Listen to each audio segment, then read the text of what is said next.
एक भयानक सा लड़का खिड़की से झांक रहा होता है और किसी के ऊपर ईंटे की दीवार गिर जाती है। ये कहानी है खिड़की वाले भयानक भूत की। एक छोटे से कस्बे में किसी का घर बन रहा होता है और वहाँ मिस्त्री और लेबर अपना अपना काम कर रहे होते हैं। तभी वहाँ पे दो बच्चे बैठ के मिट्टी में खेल रहे होते हैं। उसमें से एक बड़ा होता है एक छोटा।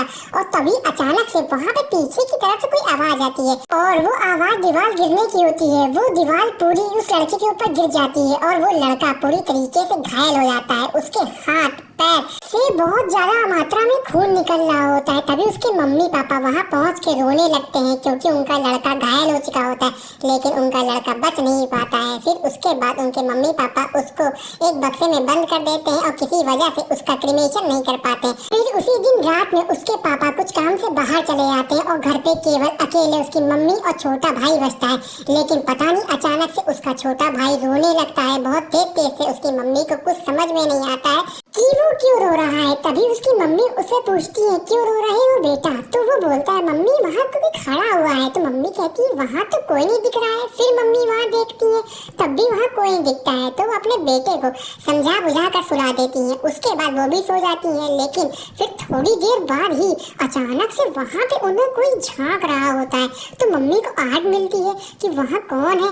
तभी वो देखती है तो वहाँ पे उन्हीं का लड़का भूत बन के आया होता है और उन्हें झांक रहा। देखते देखते वो उनके पास आ जाता है बेड पे और उनसे कहने लगता है मम्मी मुझे भी सोना है, मुझे भी सोना है। वो दोनों इतना ज्यादा डर जाते हैं लेकिन फिर भी वो वहाँ पे खड़ा ही रहता है और अपनी मम्मी से पास में आकर कहता है ओ मम्मी मुझे भी सोना है, मुझे भी सोना है। आपने छोटे भाई को तो सुला के रखा है तो फिर मुझे क्यों नहीं सुला सकती हो।